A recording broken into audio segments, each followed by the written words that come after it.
You're talking about people's living space, their homes. It's going to be a very emotional business, a very emotional relationship, because nothing is more important than what happens inside the four walls of your home. Have you been thinking about buying your first rental property for some time, or do you already own a bunch of properties? Well, fellow investors, you found the right location to listen and learn from others' successes. Welcome to The Very Real Estate Effect with your host, Axel Monson. Hello, and welcome back to The Very Real Estate Effect podcast, a show dedicated to real estate investing all over Quebec and all over Canada. It's a pleasure today to have my friend Cory Friedman back on the show. Hi, Cory. Hey, Axel, how are you? Very good. I'm glad to see you back in studio. Yeah. It's been a little while during the summer, and we have some fun, interesting topics and some news to share today. So thank you for joining us. Before we jump in, I just want to remind everyone, I don't ever ask you anything on the podcast except this one thing, is that I need your support. I need you to subscribe to the show so we can reach more people like yourself. We can improve the quality. We can get better and better and better guests that are relevant to what you want to hear about. So please, and do me a favor, subscribe to the show and share it with a friend who could benefit from this conversation, especially this one. If you're interested in tenant management and property management, you're in for a treat. So, Cory, in preparation for this episode, I've had some questions. I actually spoke to the audience, and I've had some questions about tenant management. And you are an expert in the field. You manage over 2,000 doors. You're the founder of Kompas Property Management software, and you have decades of experience in the field. So, in a professional matter, I'll start with a big question, like, how do you handle problematic tenants? But more specifically, how do you set up at the very beginning of the process to start that relationship on the right foot, to then not be in a bind? I'm happy that how you frame the question, right? Because this is property management. If you work in this industry long enough, there's a joke that any landlord can write a book about their crazy dealings with some very interesting people along the way, right? Yeah. But you frame the question very interestingly to say, how do you set up? And the key word is expectations. Mm-hmm. And how do you set up expectations for this relationship, right? Every relationship is a two-way street, and the tenant-landlord relationship is no different. Landlord has obligations, tenants has responsibilities, and together they need to each live up to the expectations that are set out through the lease agreement. Mm-hmm. So what we do at scale, because it's very difficult to standardize or to, every building is different, has different amenities, different features, different maybe rules or bylaws or whatnot. What we found is extremely helpful is to create a very intense and serious set of building rules that accompany the lease. Yeah. We call them lease annexes. And you have a standard Quebec lease. In Quebec, each province may have a standard lease form, but we don't want to stop there. We want to provide additional context, aka additional expectations to our tenants. And we want to make sure that we cover the 30 to 40 most commonly asked issues, aka painting, repairs, touch-ups, smell, smoking, peaceful enjoyment, pets, lost keys, access, snow removal, barbecues, right? All of the,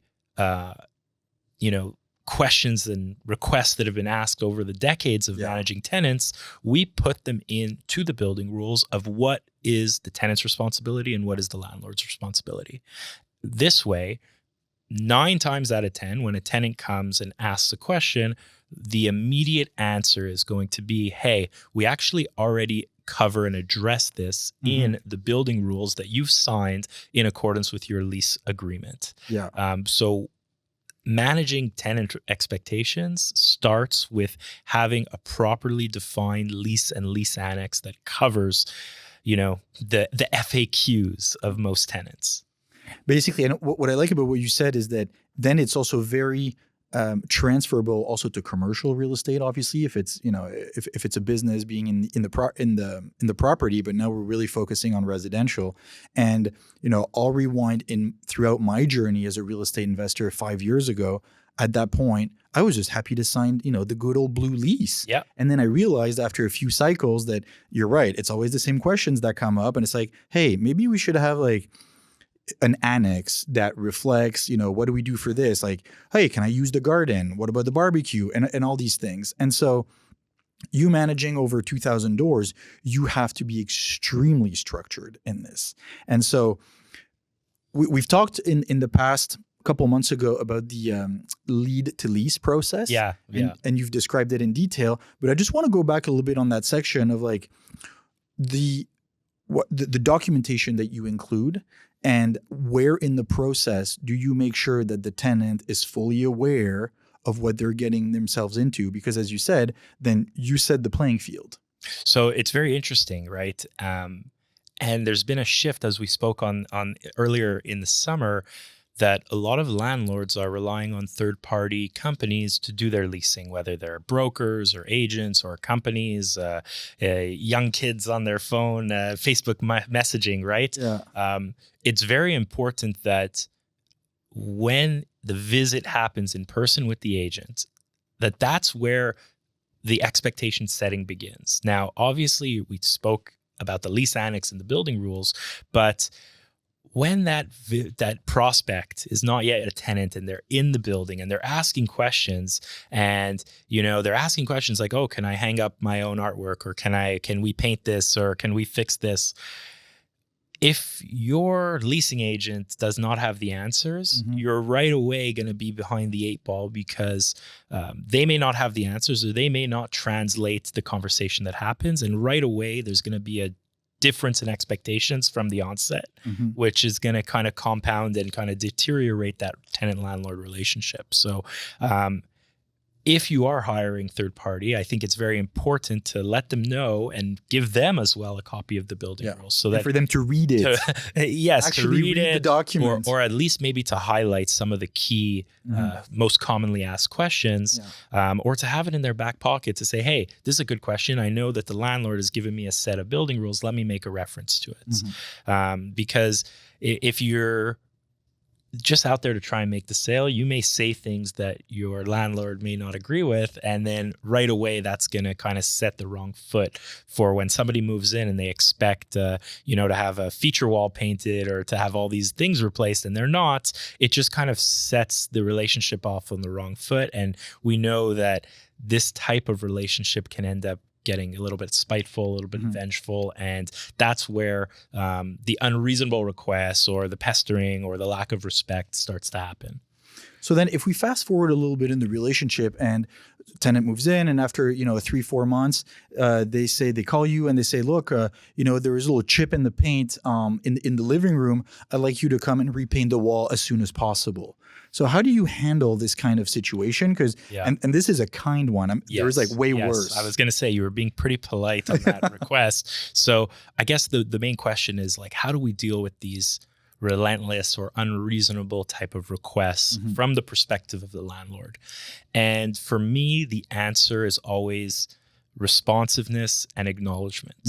Okay. Regardless of the nature of the request, your tenant has the right to acknowledgement and the right to feel like their requests are not going out to empty ears. So to have a system in place that can validate the creation of a service request, regardless of the priority of it, I think is crucial. Yeah. Right. This gives the tenant a little bit of assurance that, hey, somebody out there is going to receive the message, right? If I'm calling someone and they're not answering, it's going to lead to frustration from the tenant. And what used to be a 3 on their priority is now going to escalate. You're talking about people's living space, their homes. It's going to be a very emotional business, a very emotional relationship, because nothing is more important than what happens inside the 4 walls of your home. So if it's a chip on a counter, or if it's a flood that's happening, it could to the tenant, if they're not getting a response from their landlord, doesn't matter what the real priority is for them. It's now become about principle that they have rights as a tenant to get serviced. So the number one way to de-escalate is to acknowledge very, very quickly. And then if it is a priority, to get the work done. Right? And to actually fulfill your obligations of a landlord. 9 times out of 10, the unreasonable request does not live in a silo. What does that mean? It means that this same tenant maybe had very reasonable, valid requests that were not handled in an effective and timely manner. So this created this friction. This created this resentment, so that the next time, regardless of the type of request, it was coming out with 10 on 10 heat. And so it's really about having this system of accountability. And if you do your job as a landlord and you set the expectations the right way, listen, you're not going to eliminate all of the, for lack of a better word, wild or crazy tenants. That's just human nature, right? You're going to have that's people, just the nature of the business. That's just for 5 or 10% of the exactly. tenants. You're going to have 5 to 10% of the tenants causing 95% of your problems. But having a system to intake the requests, to give them that acknowledgement, for them to be able to see that there's progress, and that when there is actual issues at the building that need reparation, to fulfill your side as a landlord, your obligations, you got to get it done in a quick manner. And that's how you build trust, right? Trust takes time to build, but it's very easy to break. So if you miss a few calls, even if it's early on, you've lost that relationship. Right? No tenant's going to give their landlord 2 chances, just like no landlord's going to give their tenant 2 chances. So it's an interesting dynamic to manage. And I fully agree with you on the whatever it is just to acknowledge it, because that helps the de-escalation for something that is not important. They will make a big fuss just because they feel like they weren't heard. It's the most frustrating thing to not feel like you're being heard. Exactly. And like we see it, right? We have, good Google reviews, bad Google reviews. The bad Google reviews across the industry are all around a theme of unreachableness. We tried to call 10 times and nobody answered. Straight to voicemail, no more room in the voicemail, emailed undelivered, right? Like these are the most, compounding frustrations for the tenants that cause them to want to, not live up to their side of their responsibilities. And that actually leads us to, in seeing the big picture, like managing 2,000 units, you need to have a very good system in place. And you found it after years of experience in the field. You felt like there was a gap in the market, and you actually founded Kompas Property Management System platform to be able to handle this from an accounting point of view and everything that comes from it. And since the last couple of months, you've actually had a lot of growth, and we were talking a little bit about it before we started recording. You've your team has grown. You've taken on some tenants, some clients, some property managers. To start with, since you've opened up in a couple months ago, what is your average portfolio size for your clients? Yeah, so it's been an exciting several months as we've finalized the development of our platform and kind of opened it up to the public. And a couple months ago, we did that back in July. And we've had property management companies, real estate owners, landlords here in Quebec switch over to our platform. And an average, I would say the size of their portfolio is around 750 units. Wow. Multiple asset classes, so multifamily, commercial, industrial. But we have customers as small as 30 doors and as big as, 4,000 doors. So the beauty of our platform is that we have all the back end functionality that you need at 4,000 doors, but in a very simple and easy to use front end design that you can manage it even if you have 30 doors, and you can manage, your accounting, your leasing, your maintenance. It's funny because we've been talking about what I call service tickets or work orders in our platform. And it's all about the tenants making requests and having a centralized way to manage, regardless of what building or what tenant, all of your tasks and to-dos across maintenance are in one place. Yeah. But this place also happens to be your accounting brain. So you can actually assign invoices, costing, the real labor and materials associated to solving these issues. So that's the holistic way of looking at it, that yes, you want to manage a relationship, and that's where the centralized work order system works. But we want to take it a step further, that when tenant calls from unit 302 at that building down the street, and we repair the plumbing, we want to track that costing. So now at the end of the year, we can have the unit costing, and we know what exactly went into it, because when February hits and we're ready to do our next increase calculation, we actually have that data tagged and seeded properly to say, hey, well, unit 303, we could actually get a little bit more of an increase because of all the work we did to that specific unit. Yeah. And to properly account for it in the cost of the building, the cost of that specific unit, and so on. And you're right. Like the accounting side of it is really the mothership of managing those properties. And you said, so now you have clients in residential, commercial, and industrial? Yeah, so we have like our leasing module is for both residential and commercial leases. So obviously 2 different business models. I was going to say, and 2 different types of leases. Yeah. Commercial, it's about the proportionate share of expenses, net versus gross lease, CPI increase schedules, renewal terms that are much different than residential. So, but at the end and the heart of it is all about the accounting of these leases, the charging, the billing, the collections, especially on commercial, like the recovery of expenses is a big element of what separates good and bad operators. I joke that residential is 24/7 kitchen fires, right? Across the business. And bathrooms. And commercial is the occasional forest fire. Yeah. So it's a much different operating style, but the underlying fundamentals of bookkeeping, accounting, reporting, NOI, cash flow are pretty similar. And now throughout the growth of like different asset classes and different clients who are essentially property managers, now you've also been able to develop other modules. Like, how do you handle clients coming in with, well, I have some commercial, some residential, and let's say a few retirement homes. Is that something that you're able to take as well? Yeah. So it's interesting. We have a really amazing foundation on our software that covers, accounting, lease management, maintenance, payments, tenant and investor communications, stuff like that. To build on top of it now is a matter of priority. Yeah. So not every request that we come in carries the same weight, just like not every tenant request comes in carries the same weight. And it really depends on the nature, on the opportunity, right? If we have somebody who, like you said, has retirement homes that, could be a great client for us, then for sure it's something for us to invest in.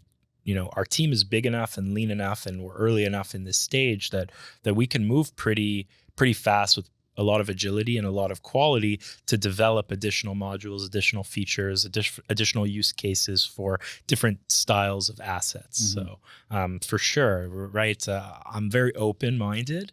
I also realize that everything takes time to do things the right way. So I think the key here is once again, over communication and just transparency on expectations. I'm not going to tell somebody that we could build a full-fledged module overnight, but let's give us 3 months and we'll have it up and running.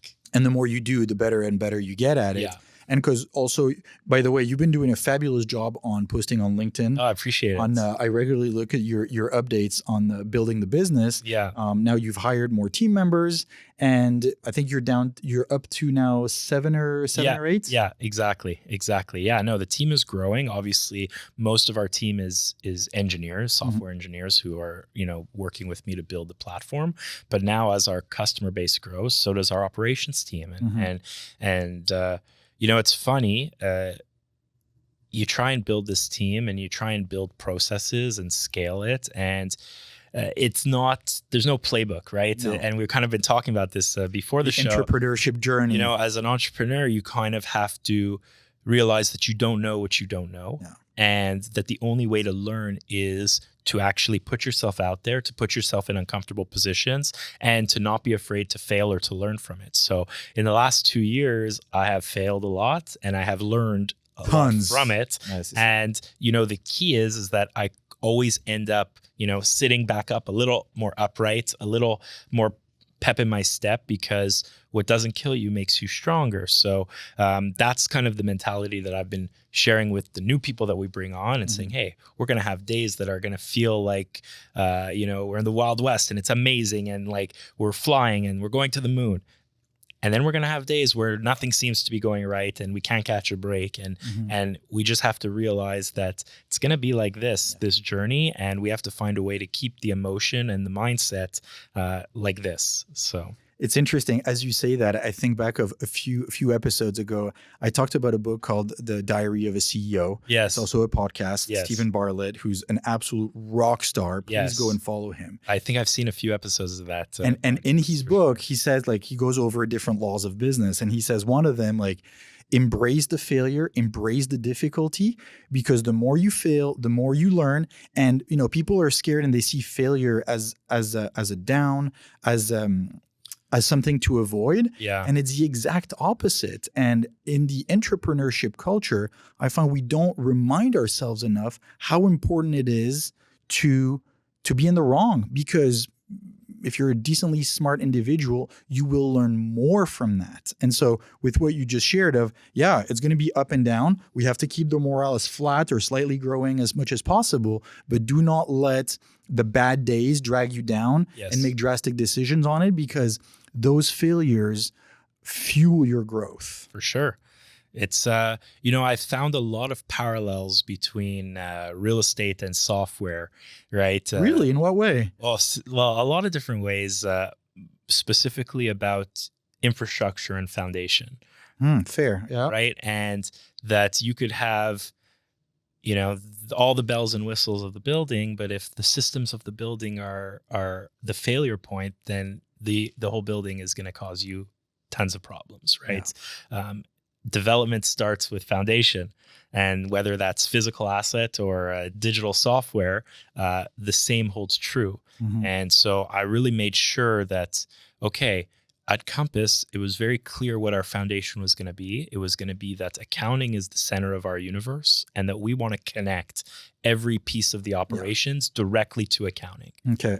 Number two is going to be that by leveraging probably the most sophisticated fintech platform in the space, we can automate a lot of the back office tasks by having our accounting brain also be a payment processing brain, right? So tenant rents, vendor payments, bank reconciliations, sales tax reconciliations, all of these kind of nitty gritty back end stuff to help automate. Yeah. And then number three is how do we just talked about complex things like reconciliations, disbursements, settlements, bookkeeping. How do we package that in a user experience that can be harnessed by superintendents, prospects, tenants, real estate managers, syndicators, partners, non-technical or non-financial. Not software engineers. Exactly. Yeah. So that's always been the foundation. And that's been what we've relied on. Then that's been kind of our DNA, is to really have all of the robustness and all the features that you need to be that enterprise level operator, but in a usability that if you managed a duplex, you would run it the same way as if you had 2,000 doors. Yeah. And that's kind of the beauty and the simplicity of it. And to me, that's what's going to make you succeed, because you've come in building this platform, having been an operator yourselves for years and decades with the family history and handling those units. So you know exactly what to focus. And to me, that's what makes the difference between, the planes being built by pilots and the planes being built by engineers. Hopefully they all fly. Yes. But they do have different features. And we get that. That's like the first reaction that we get from most of the people that we show the platform to is, this was clearly built by an operator. Yeah. Because whether it's managing turnover, renewals, leasing, accounting, payables, reporting, the way we present the application is like, yes, this is exactly what my day-to-day looks like, or this is exactly the desired workflow that I wish I could organize, but I'm using, 4 different Google Sheets and different platform and email folders to do it. So 100%, I've lived the pain. I've been very fortunate to be in a position to have learned from decades of experience from 2 generations of my family in this business.